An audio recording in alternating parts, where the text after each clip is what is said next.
我们有时候真的太爱坚持了，东西不好用要硬着头皮用完，关系不舒服要坚持磨合，工作已经把你榨干了，还为了那点工资低声下气，慢慢的坚持就变成了一种美德。第一，坚持。但很少人会告诉你，在某些方面上过于执着和坚持，只会让你活得越来越拧巴，也把生活过得越来越烂。希望看完这些视频之后，你会明白为什么那些一直拖着不愿意做的决定，是在一点点消耗你。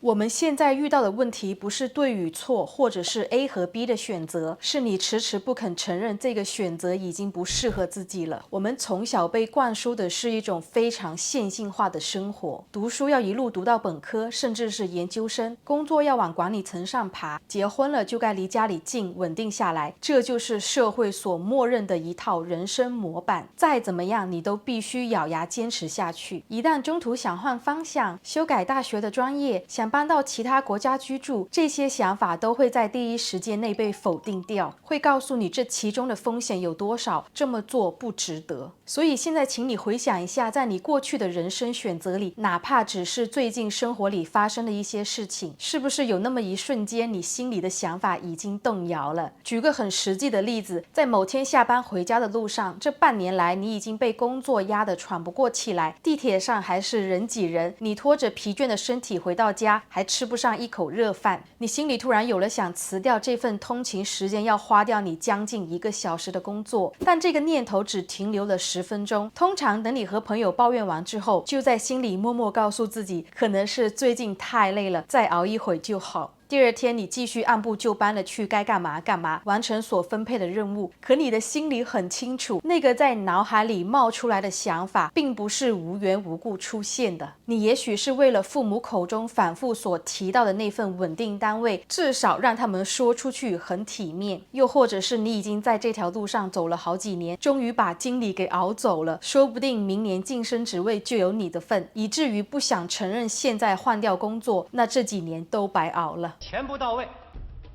主动辞职。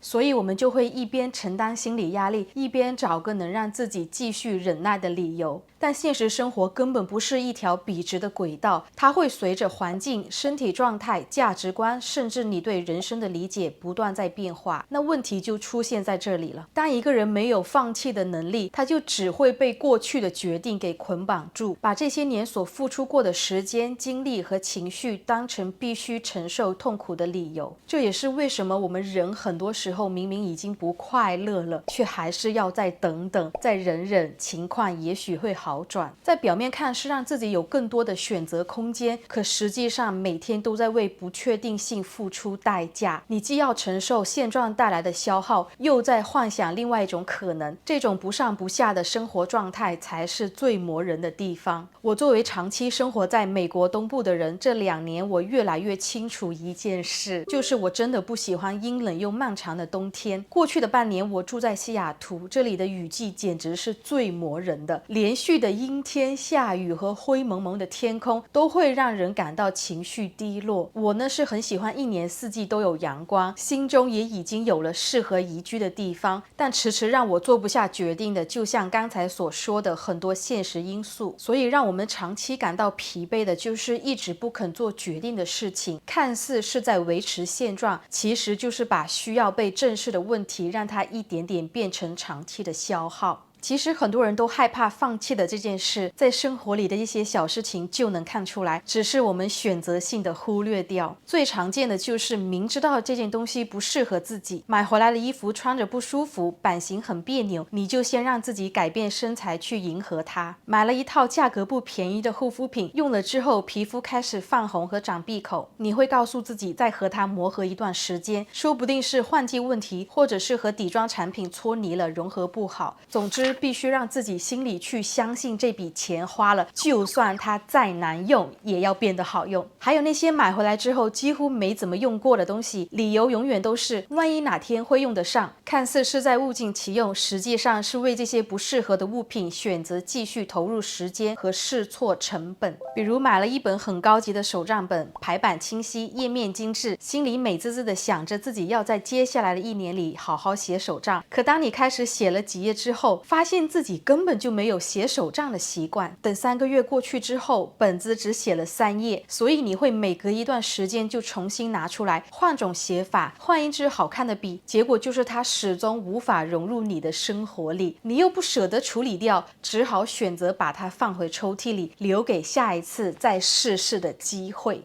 现在看来，很多消费的前提并不是你没有判断力，而是心里对它放弃的成本太高了，你不愿意去承认这东西不适合自己。那么时间一久，这种行为就可以扩散到生活的其他方面。一段已经让你感到不舒服的关系，你也早就察觉到不对了，聊天变得敷衍，相处越来越累，但还是会告诉自己再磨合一下吧。又比如工作上，每天一想到要面对办公室里几个难搞的同事，你告诉自己别往心里去，睁一只眼闭一只眼就过去了。可这都已经影响了你工作上的情绪，却还要忍耐。不管是在生活里、工作上，还是与人相处的过程中，我们用的都是同一套方式在处理问题。我们从小到大听到的叙述几乎都是一样的，能坚持才算抗压力杠杠，最后离开的就是不成熟，走不下去的就是你不够努力。所以我们只好把继续忍一忍，能忍则忍变成一种比较安全的选择。所以大部分的时间里，我们会把自己的感受往后放，把不舒服当作可以被忽略的信号。更往深入的来说，我们害怕放弃，往往不是怕失去某个具体的东西，而是怕失去对自己过往判断的信任。一旦承认某件东西不完美、不适合，就意味着你要承认当初自己乱花钱，做了一个错误的决定。于是我们更愿意继续坚持，用时间去证明自己当初没有做错。所以说到这里，不要把放弃理解成失败，你要换一个角度去看，它更像是一种止损能力。当一个方法已经被反复验证行不通了，你要选择停下来，不再继续往里面投时间、情绪和精力，这本身就是在对自己的生活负责。我们每天面对的从来不是机会不够，而是注意力和精力被不断瓜分。如果你什么都舍不得放，什么都想抓住，什么都想拥有，你最后失去的是对生活的掌控感。很多时候我们之所以会这么拧巴，是因为在做选择的时候总是期待一个两全其美的结果，既想要稳定，又想要随时出国旅游，既想要省钱，又希望每一样东西都买到最好，既想好好休息，又想让别人看到你很努力。但是大部分事情在现实生活里是做不到两全的。可我们在做选择的时候，往往只盯着自己得到了什么，却很少认真去想，为了这个决定自己同时牺牲了什么。你选择留在一个地方生活，就等于不再同时拥有另外一个地方的天气、人脉和机会。你选了一种生活节奏，也就不可能再完整享受另一种节奏带来的好处。从这个角度来看，能拥有放弃的能力，就是在帮你建立一种更清晰的边界。你要学会分清楚哪些东西值得留下，哪些是它即使看起来还不错，但已经不再适合现在的你。年轻的时候，我们确实更容易去幻想最理想的结局，总觉得只要再坚持一下，就能同时拥有 A 和 B 的选择。但越到后面，你就会发现，大多数决定呢，只有合适，没有最完美的。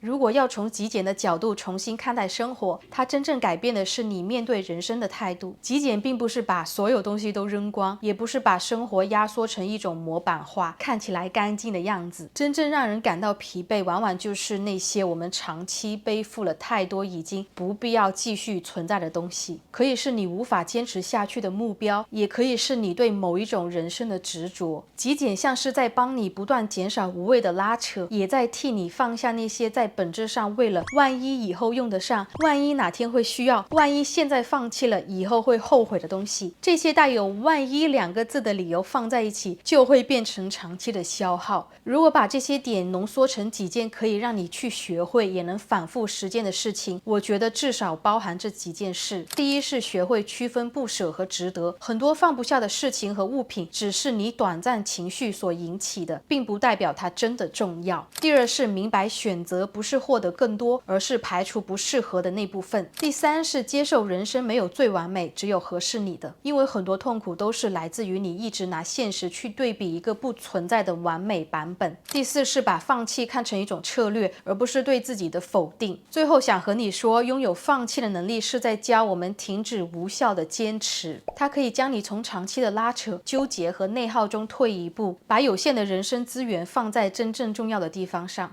好了，这个就是以上今天所有内容。如果你认为这些视频对你有启发的话，不要忘记关注和点赞，是对我频道的最大支持，也让更多人看到我的视频。最后也是对小陈本人最大的鼓励。那我们下周视频再见吧，拜拜。